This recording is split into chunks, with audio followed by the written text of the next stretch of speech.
बिस्मिल्लाहिर्रहमानिर्रहीम, अस्सलाम वालेकुम। मैं असदुल्ला खान हूँ। आज इस्लामाबाद में खुदकुश धमाका हुआ है। बहुत अरसे के बाद ऐसा लगता था कि खुदकुश धमाकों से जान छूट चुकी है। सिक्योरिटी फोर्सेस पर हमले हो रहे थे जो बहुत तशवीशनाक थे अपनी जगह पर, बलूचिस्तान में, खैबर पख्तूनख्वा में।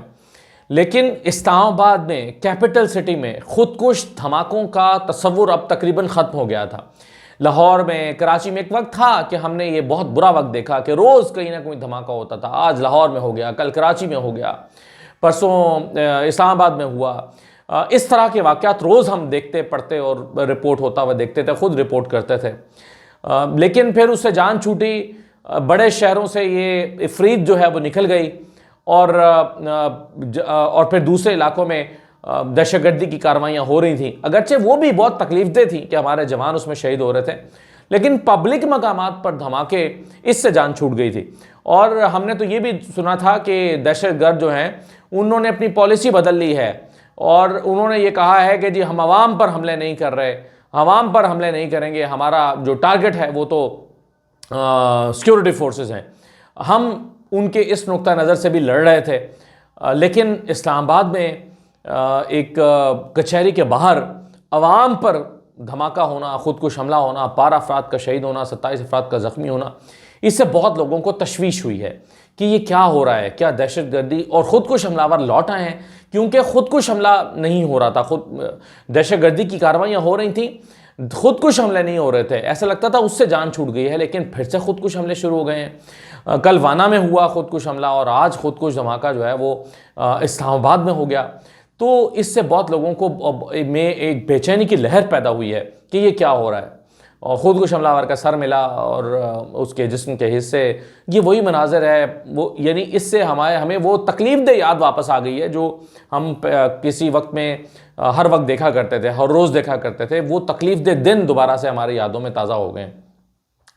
तो अल्लाह ताला इस इफरीत से महफूज करे। सिक्योरिटी फोर्सेस की ज़ाहिर कारकर्दगी पर भी एक बहुत बड़ा सवाल उठता है कि इस्लामाबाद में अगर एक खुदकुश हमलावर दाखिल हुआ है तो वो अकेला, हाँ देखिए, खुदकुश हमलावर अकेला नहीं होता, उसके हैंडलर्स होते हैं, उसके स्लीपिंग सेल्स होते हैं, उसके मुआविनीन होते हैं। खुदकुश हमलावर अकेला आता है, उसके साथ बारूदी मवाद कोई और पैदा करने वाला होता है, बारूदी मवाद को फैसिलिटेट करने वाला कोई और होता है, इस दहशतगर्द हमलावर को इस धमाके के मकाम तक पहुँचाने वाला कोई और होता है, उसके हैंडलर्स होते हैं, उसके मास्टरमाइंड होते हैं। तो एक पूरा नेटवर्क होता है एक खुदकुश हमलावर के साथ। तो तशवीश की लहर अब ये पैदा हो गई है कि ये लोग इस्लामाबाद में मौजूद हैं, रावलपिंडी इस्लामाबाद जुड़वा शहर में कहीं हो सकते हैं। और ये कैसे इंटेलिजेंस फेलियर हुआ है, कैसे कि ये सिक्योरिटी फोर्सेस की नज़रों से ये नेटवर्क छुपा रह गया है और इसने कैसे ये हमला किया है, तो ये बहुत ही तशवीशनाक बात है। और एक ऐसे वक्त में कि जब श्रीलंकन टीम पाकिस्तान में है, आज पहला वनडे मैच जारी है। श्रीलंकन टीम पर आप जानते हैं कि लाहौर में हमला हुआ था, फिर पूरी दुनिया की टीमें पाकिस्तान आना उन्होंने छोड़ दिया था और कोई 10, 12, 14 साल तक इंटरनेशनल क्रिकेट पाकिस्तान में वापस नहीं आ सकी थी। आज सबसे पहला सवाल दोबारा यही लोगों के ज़हनों में पैदा हुआ कि पाकिस्तान में इस वक्त इसी शहर में मौजूद है, श्रीलंकन टीम इसी शहर में मौजूद है, पिंडी में मैच खेल रही है। ज़ाहिर है इस्लामाबाद में वो स्टे करते हैं, इस्लामाबाद के होटल में वो रहते हैं और इस्लामाबाद में वो मौजूद हैं, उसी शहर में मौजूद हैं और उसी शहर में खुदकुश हमला हो रहा है। तो इससे बहुत से लोगों को बहुत तशवीश हुई। इस पर सारी जो जिम्मेदारी है, ज़ाहिर है इसमें सभी ज़िम्मेदार हैं किसी न किसी हद तक, ख़ास तौर पर सिक्योरिटी के इदारे और जो शायद इसको रोक नहीं सके या इंटेलिजेंस फेलियर हुआ किसी सतह पर।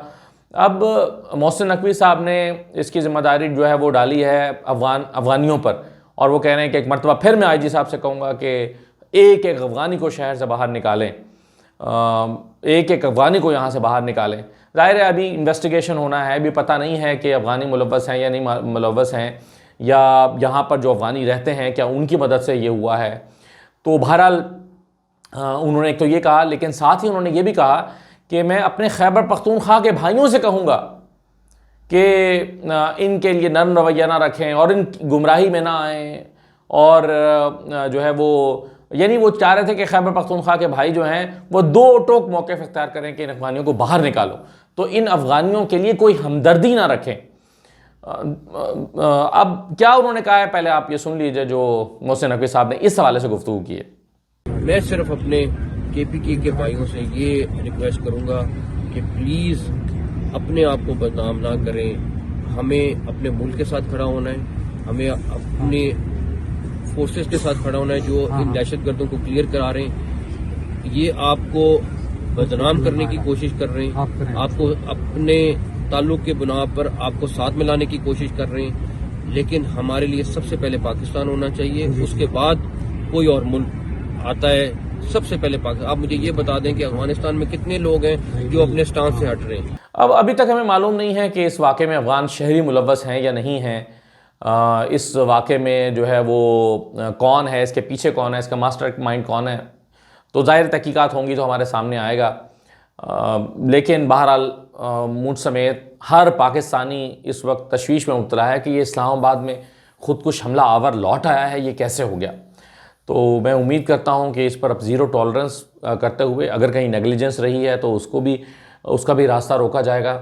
और क्योंकि माजी में ये बयानात हम बहुत सुनते रहे हैं, रहमान मलिक साहब हुआ करते थे इंटीरियर मिनिस्टर, उनके जुमले सुन सुन के हम थक गए थे कि वो कहा करते थे कि जी खुदकुश हमलावर को रोका नहीं जा सकता। देखें जी, जिसने खुद फटने का फ़ैसला कर लिया उसे हम कैसे रोक सकते हैं, और दहशतगर्दों को की कमर तोड़ दी जाएगी और दहशतगर्दों से हम आनी हाथों से निपटेंगे। दहशतगर्दों को इजाज़त नहीं दी जाएगी कि वो मासूमों पर हमला करें। दहशतगर्द किसी की इजाज़त लेकर तो आते भी नहीं है। आज भी मोहसिन नकवी साहब इस तरह की बातें कर रहे थे और वो कहते हैं कि हमारे पास अब कोई चारा नहीं रहा कि इन शरपसंदों का बंदोबस्त करें। भाई, ये तो शरपसंदों का बंदोबस्त करने का फ़ैसला तो पहले से हुआ है। आप इस जुमले का क्या मतलब है कि आपने दहशतगर्दों को कोई नम्र रवैया अख्तियार कर रहे थे जिसकी वजह से उन्होंने धमाका किया। यानी ये कहना कि जी अब कोई हमारे पास चारा नहीं रहा कि हम इनका बंदोबस्त करें, तो बंदोबस्त तो दहशतगर्दों को ऑलरेडी रियासत ने करना है और रियासत कर भी रही है, और ज़ीरो टॉलरेंस तो ऑलरेडी है और होनी चाहिए। इस जुमले का क्या मतलब हुआ कि अब हमारे पास कोई चारा नहीं रहा कि इन शरपसंदों को बंदोबस्त करें? भाई करें, पूरी कौम आपके साथ खड़ी है। और सोहेल आफरीदी साहब ने भी, मैं समझता हूँ कि जो स्टेटमेंट दी है वो काबिल तारीफ़ है। उन्होंने कहा कि ये बुज़दिलाना हमले जो हैं वो हमारे हौसले पस्त नहीं कर सकते, हमारे जवानों के हौसले पस्त नहीं कर सकते। आवाम और फोर्सेस की कुर्बानियाँ रायगा नहीं जाएंगी। जो आवाम ने कुर्बानियाँ दी हैं, फोर्सेस ने कुर्बानियाँ दी हैं। तो मेरा ख्याल है सोहेल आफरीदी साहब ने जो मज़म्मत की है वो भी बिल्कुल बरवक्त और दुरुस्त तौर पर उन्होंने ये कदम उठाया है। तो हम दुआ बहरहाल करते हैं और उम्मीद करते हैं कि ये बस एक ही हो और इस तरह की कोई एक लहर जो है खुदा न खास्ता, यानी हम ये सुन के भी लरस जाते हैं, डर जाते हैं, खौफ का शिकार हो जाते हैं, जो हमने पहले ये वक्त पाकिस्तान में देखा है परवेज़ मुशर्रफ साहब के ज़माने में और उसके बाद भी, और जाते जाते फिर ये इससे जान छूटी। तो खुदा ना करे कि इस तरह का कोई वाक़या रिपीट हो, अल्लाह करे कि ये अपनी नौयत का आखिरी वाक़या हो और दोबारा कभी इस तरह की चीज़ ना हो। इरफान सिद्दीकी साहब मौज़ूए बहस बने हुए हैं। कल रात को उनकी वफ़ात की खबर आई। अल्लाह ताला उन्हें गरीक़ रहमत करे, उनकी मग़फ़रत करे, उनको जन्नत में जगह दे। कल हम उनकी सेहतियाबी के लिए दुआएं करते रहे। बहरहाल अल्लाह को यही मंजूर था, वो चले गए। उनकी मौत पर बहुत ज़्यादा एक डिबेट बनी हुई है। कुछ लोग उन पर बहुत तनकीद कर रहे हैं, कुछ लोग उनको कह रहे हैं कि बस उनका मामला अल्लाह पे छोड़ दिया जाए और उनको क्रिटिसाइज़ न किया जाए।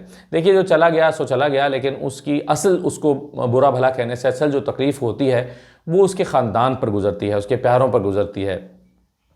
मुझे याद है कि कुछ लोग डॉक्यूमेंट्रीज़ बना रहे थे, जो अभी PK 8303 का एक इंसिडेंट हुआ था जिसमें खालिसतन गलती पायलट की थी, और उस पायलट को जितने भी लोगों ने डॉक्यूमेंट्रीज़ की उस पर बहुत ज़्यादा तनकीद हुई। पायलट को क्रिटिसाइज़ किया गया कि उसने अपनी हठधर्मी की वजह से डबो दिया, जहाज़ को तबाह कर दिया, 150 लोगों की जानें वो पायलट ले गया। तो अभी मारोश ने जो बिप्ता चैनल शुरू किया उस पर भी उसने ये डॉक्यूमेंट्री बनाई। मारोश खान ने भी बिप्ता पे, अगर आपकी नज़र से नहीं गुजरा वो चैनल तो आप ज़रूर जाके देखें बिप्ता को। तो मारोश जब इस पे काम कर रही थी तो फैमिली का पैगाम वहाँ तक मारोश को भी पहुँचा कि बल्कि जब मारोश ने वीडियो अपलोड कर ली तो पता चला कि फैमिली का ख़्याल यह है कि अब उनको इतना ज़्यादा तनकीद का निशाना ना बनाया जाए पायलट को, क्योंकि वो चले गए। ये हमारे लिए बहुत तकलीफ़ की बात है कि जब उन्हें ये कहा जाता है कि वो अकेले ज़िम्मेदार हैं। ये बात दुरुस्त है कि वो पायलट ही अकेले ज़िम्मेदार थे इस हादसे के, और उनकी हठधर्मी की वजह से हुआ और उनको बहुत तनकीद का निशाना भी बनाया गया। मुझे एक पायलट ने बताया कि वो जो एयर ब्लू के पायलट थे जिन्होंने ये मार्गिला के जाके पहाड़ के साथ टकराया था। तो और वो भी सिर्फ उनकी ज़िद की वजह से हुआ था। उनका को पायलट उन्हें समझाता रहा, मना करता रहा, कहता रहा कि आप गलत कर रहे हैं, कहता रहा कि मौसम साजगार नहीं है, कहता रहा कि आप गलत रूट ले रहे हैं लैंडिंग के लिए। लेकिन उनकी ज़िद और हठधर्मी की वजह से और एक घुमंड की वजह से कि ये जूनियर पायलट मुझे क्यों समझा रहा है हुआ। तो मुझे एक पायलट ने बताया कि हमारे बहुत सारे जो पायलट दोस्त हैं वो उनके जनाजे में भी शरीक नहीं हुए। तो इस तरह की बातें जब होती हैं तो असल तकलीफ जो है उनके घर वालों के लिए होती है। अब इरफान सिद्दीकी साहब तो जो उन्होंने अपनी ज़िंदगी में करना था कर लिया और चले गए, लेकिन जब उन पर तनकीद हो रही है तो उनकी औलाद के लिए बहुत तकलीफ का बाइस बन रहा है कि हमारे वालिद के लिए उनकी मौत के बाद ऐसे अल्फाज कहे जा रहे हैं, या उनकी फैमिली के लिए तकलीफ का बाइस बन रहा है। लेकिन मेरा ख्याल है कि अब इरफान सिद्दीकी साहब की जो शख्सियत और ज़िंदगी है वो कोई बहुत आइडियल उस हवाले से नहीं रही कि बड़े अपराइट वो रहे हों। यानी मुझे याद है कि उन्होंने अपनी शोहरत का उरूज उन्होंने पाया कि जब वो उस्ताद से कॉलम निगारी की तरफ आया, और परवेज़ मुशर्रफ के ज़माने में उन्होंने परवेज़ मुशर्रफ के ख़िलाफ़ कॉलम लिखे, जमा के लिखे। और परवेज़ मुशर्रफ का ये बड़ापन था कि परवेज़ मुशर्रफ ने लिखने दिए, वो कॉलम छपने दिए, उसे बंद नहीं किया। वो रोज़ाना परवेज़ मुशर्रफ के ख़िलाफ़ कॉलम लिखते थे, सख्त ज़बान का इस्तेमाल करते थे, यहाँ तक कि आफिया सिद्दीकी के मामले में दुख्तर फरोश कहा और बेटी बेचने वाला कह दिया। आज हम ये तसव्वुर भी नहीं कर सकते कि इस तरह का कॉलम या इससे आधी तनकीद वाला कॉलम भी कोई छपेगा या उतनी तनकीद टेलीविज़न पर हो सकेगी। इरफान सिद्दीकी साहब ये करते रहे और उन्हें बहुत मकबूलियत मिली, क्योंकि वो जो है इरफान सिद्दीकी साहब आवाम की तर्जुमानी कर रहे थे। लेकिन बाद में हमें अंदाज़ा हुआ कि वो ये सारा कुछ जो है वो नवाज़ शरीफ साहब की इमा पर और उनसे सियासी फ़ायदा हासिल करने के लिए कर रहे थे। उन्होंने अपनी इसी कॉलम निगारी को सेनेटरशिप के लिए इस्तेमाल किया। वो फिर अपनी इसी कॉलम निगारी के बायस नवाज़ शरीफ के स्पीच राइटर बन गए, नवाज़ शरीफ के कुर्ब हासिल किया और उससे फिर सियासी फ़ायदे उठाए, सेनेटर बने। और सेनेटर बन के बाद में फिर वो नवाज़ शरीफ की और उनकी जमात की तर्जुमानी करते रहे। यानी हमें बाद में अंदाज़ा हुआ कि इरफान सिद्दीकी साहब जो परवेज़ मुशर्रफ के ख़िलाफ़ और जमहूरियत के हक़ में कॉलम लिखते थे, वो दरअसल परवेज़ मुशर्रफ के ख़िलाफ़ नहीं लिखते थे, वो दरअसल नवाज़ शरीफ के हक़ में लिखते थे। क्योंकि अगर उनका जमहूरियत के हक़ में वही मौक़िफ़ होता जो उस ज़माने में था, तो आज वो हाइब्रिड निज़ाम को का दिफा ना कर रहे होते या उसका हिस्सा बन के ना बैठे होते। तो इरफान सिद्दीकी साहब यानी एक ज़माने में डिक्टेटरशिप के ख़िलाफ़ बोलते रहे और आज हाइब्रिड निज़ाम के बेनिफिशरी बन गए। तो उनकी ज़िंदगी का ये एक तज़ाद तो बहरहाल है कि जिस पर जो है वो जिस पर एक ग्रे निशान लगा रहेगा। लेकिन उन्हें गालियाँ देना, उन्हें उस हद तक बुरा भला कहना, अब वो चले गए हैं, मैं समझता हूँ कि नहीं कहना चाहिए, मैं समझता हूँ कि नहीं कहना चाहिए।